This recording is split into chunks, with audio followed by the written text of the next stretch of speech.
Africa counts on China's continuing support for ensuring adequate fiscal space for African countries during this period of crisis. We also appreciate China's recent $2 billion funding pledge for COVID response, as well as its support for the G20 debt initiative.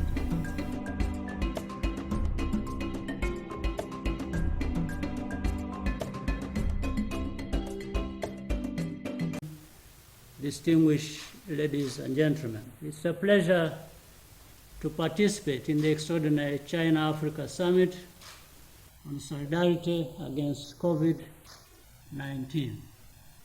I thank our three co-hosts for this important invitation, the chairperson of the African Union, as well as the co-chairs of the Forum on China-Africa Cooperation. The strength of the bond between Africa and China is clear.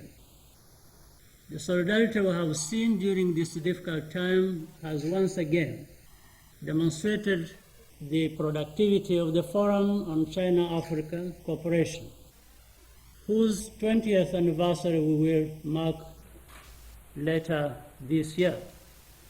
The government of the People's Republic of China and the Chinese private sector provided crucial supplies of testing materials and medical equipment in Africa when it was needed most.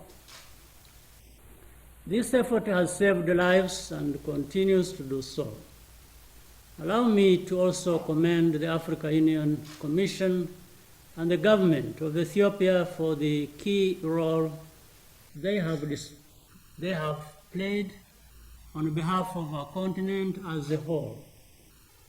We also appreciate China's recent $2 billion funding pledge for COVID response, as well as its support for the G20 debt initiative. Africa counts on China's continuing support for ensuring adequate fiscal space for African countries during this period of crisis. To be effective, these measures would be preferred as additional so as not to affect existing and new programs. It is also important to pursue this dialogue on a basis of mutual benefit. Africa has the responsibility to make the most of these initiatives. The World Health Organization is central to the fight against COVID-19. I thank our brother, Dr. Tedros, for joining us today and for his continued leadership. The resolutions of the World Health Assembly will guide our way forward in terms of identifying lessons learned from the future. Africa's global position is sustained by harmonious and mutually beneficial relationship with all of our partners around the world. I once again thank President Xi, President Ramaphosa, and President Sall for convening this summit. I thank you for your kind attention, Your Excellency.